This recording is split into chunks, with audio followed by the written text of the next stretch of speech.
And what's up, everybody? Welcome to the show. What's going on? I hope everybody's having a great night. It's another beautiful day here in Colorado. And here we continue with escalation. Escalation. So we have up to, I think it was 17 U.S. warships in this blockade, blocking nothing in, nothing out. It involves Iran. And you have reporters on Fox News saying they're losing all this money and they're gonna bend the knee and all this crap, and they're just sitting back like, okay, cool, great. If you come any closer, we're just gonna blow you up. This is just so much fun. This is such a waste of time. This is what I call the ultimate Fox News boomer war. Fox News boomer war. CNN boomer war. Because during the first Gulf War, incubator babies and weapons of mass destruction, at least we had like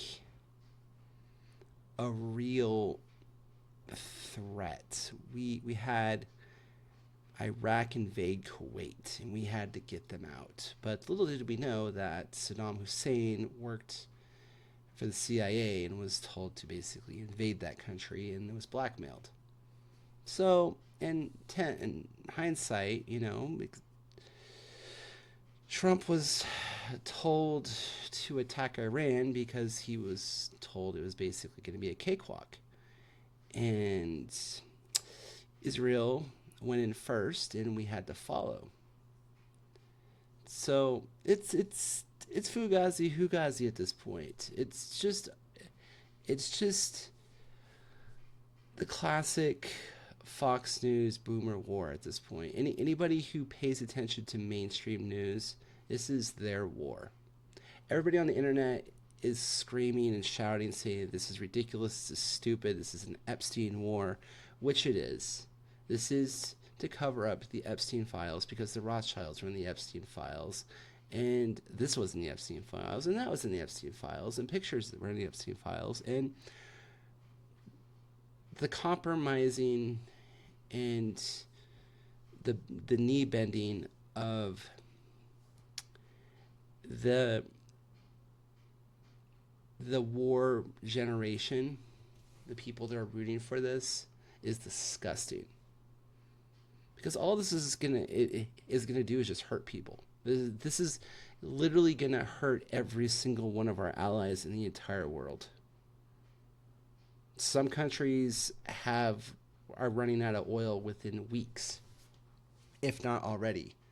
And everybody's touting, well, the Gulf of America has more ships than ever, and we're we're we're gonna be a oil superpower, and we're amazing, and blah blah blah blah blah. And it's like this is so exhausting. We literally blew up a country with 90 million people. We literally gave weapons to an insurgency to try to start a civil war in a country.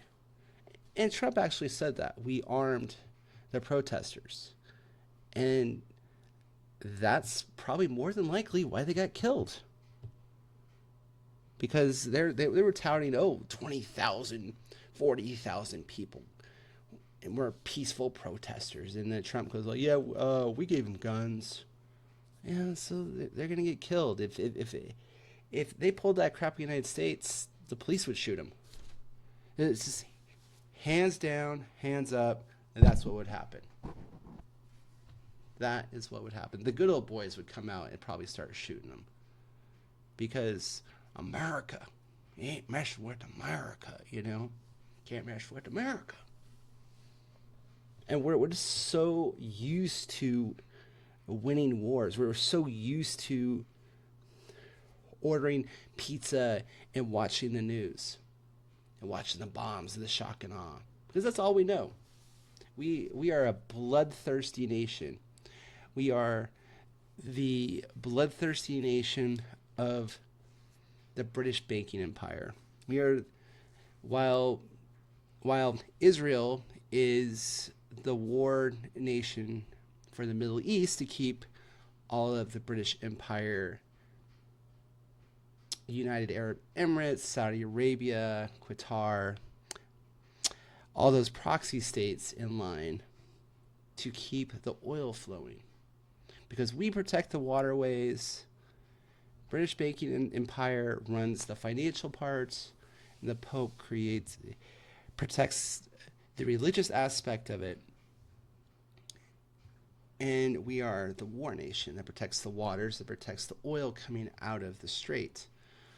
But now we kick the hornet's nest that's like, yeah, we're part of BRICS, we're part of the multipolar world, and we don't like this. And now you have Chinese ships.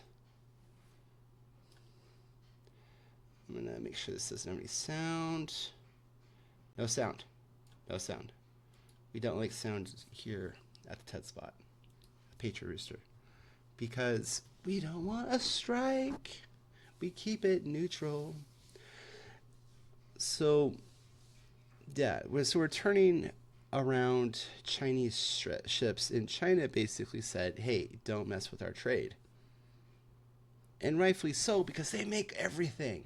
They make our stuff. Why are we messing with the country that makes all of our trinkets? The people who make this. The people who make this. I bet this is made in China. Yes, made in China.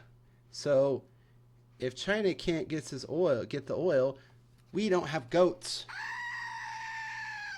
We don't have Donkey Kong. King Kong.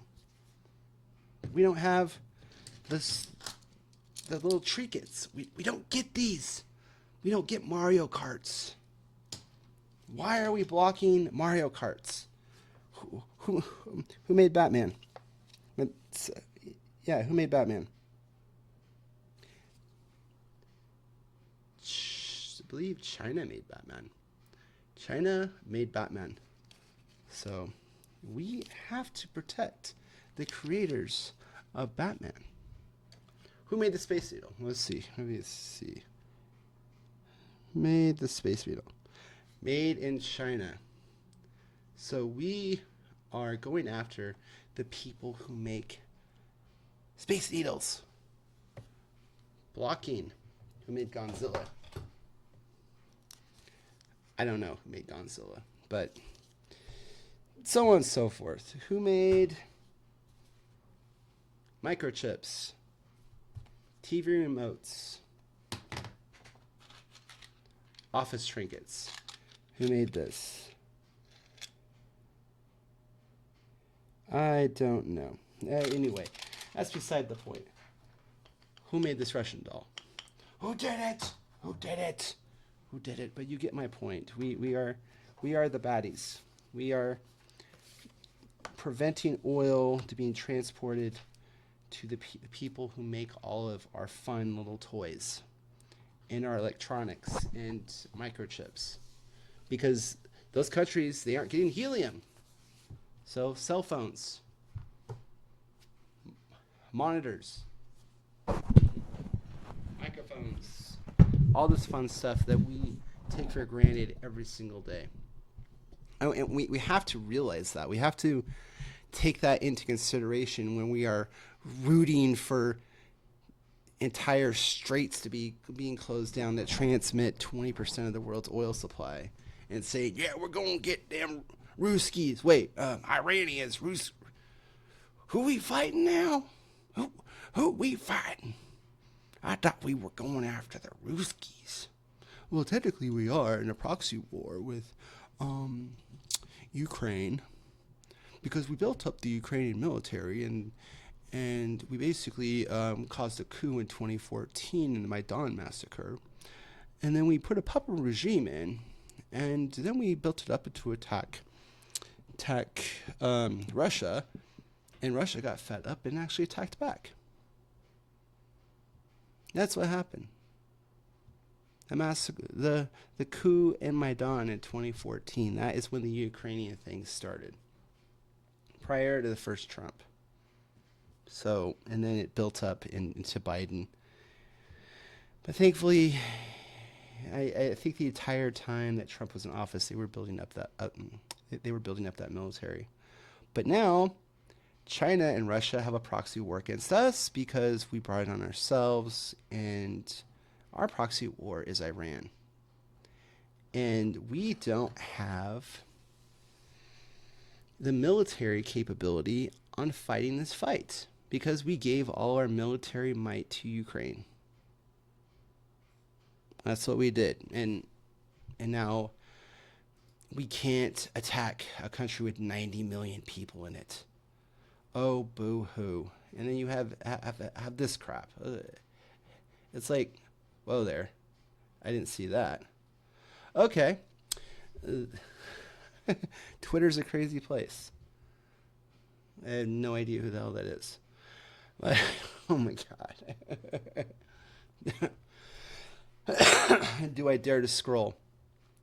And actually, with that Jesus post, he basically said that he didn't post it.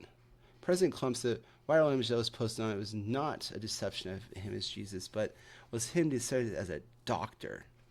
Did not post a picture. You serve yourself as Jesus. Trump, I posted it. I thought it was me as a doctor. Oh my God. Yeah, that's you as a doctor, dude. Dr. Dude over here. In my Twitter feed, I posted this. I was all, what the hell is going on? LOL. Because really, like, what are we doing here? What on Earth Tar Nation and Wide World Sports is going on here with this just craziness? And possibly this war will probably kick off in the next couple of days because you're gonna put China and Iran into a corner, and China's be like, well, okay, I want you to shoot some more missiles, and you're gonna get attacked, and we're gonna pay to basically rebuild your country, but you're gonna have to take the brunt of it to basically drain these people's weapon systems even more. And I wouldn't put past them. There is no reason for China and Russia not to push Iran to attack again. There's no reason not to, because of the proxy war in the Ukraine and the financial proxy war that the U.S. is playing games with China, and the proxy war that Europe is playing with Ukraine, for Christ's sake. It's just this endless, these worlds. Well, okay, you can compare it to how two different kingdoms have too many peasants, and they basically meet in secrecy and say, hey, we have too many peasants, we got to get rid of some of these guys, let's go to war. But not in the face, nothing but the face, protect the face. So they bring them on the battlefield, and they kill each other, and people say bad words to each other, and you take my castle, I'll take your castle, and we'll be good. We'll be good till the next generation, right? And we are in the middle of a giant proxy war because we do not want the world's superpowers to go to fight in an actual war. So they have proxy wars. And the hardcore Fox News part of society, the I should say normies, I don't want to be mean, the normies of the warmongering society needs to realize all this is a proxy war. That's all this is. We are stuck. We were brought into a proxy war because we put it all on red and we spun the wheel. We did. And it hit green. It didn't even hit black. It hit green. 00. Because nobody wins. Nobody's going to win out of this. China's not going to win. Russia's not going to win. Yeah, they're going to make some extra oil money. But the majority of the people on the planet that make things like this, they're all going to lose. The average fast food worker, the average, blue collar, white collar worker that makes, less than $200,000 a year, we're all going to lose. It's just the bottom line. Because the upper echelon, they all have a way out. They could jump on a private jet and be anywhere in the world and just say peace out. You guys figure this out. And unless you have private jet money, you're stuck. Yeah, you can jump on a commercial jet, but will you be able to afford the cost of the ticket? Because what happens when these second and third world countries, jet fuel starts to run out? And that's a real possibility. That's not fear mongering. It's a real possibility. A non-oil rich country running out of jet fuel. That's a real possibility. And then use goes nowhere because you can't afford the commercial flight. Use goes nowhere because your country doesn't generate oil, so it's very expensive to fill up your car. Supposedly in the Netherlands, it's $16 a gallon, and so on and so forth. It's all going to trickle down, and it's all going to affect every single person. And that's my rant. We are playing with fire. We are playing with the M80 in our hand. And at some point we have to throw it. Because it goes bada boom. It does do the bada boom. And the bada boom cannot blow up on our hand. But we're going to lose some fingers here. That's my opinion. All right, like and subscribe. Share this video if you like it. Leave a comment. Or just click it off. Just have fun. Take care of each other. Have a wonderful evening. Talk soon.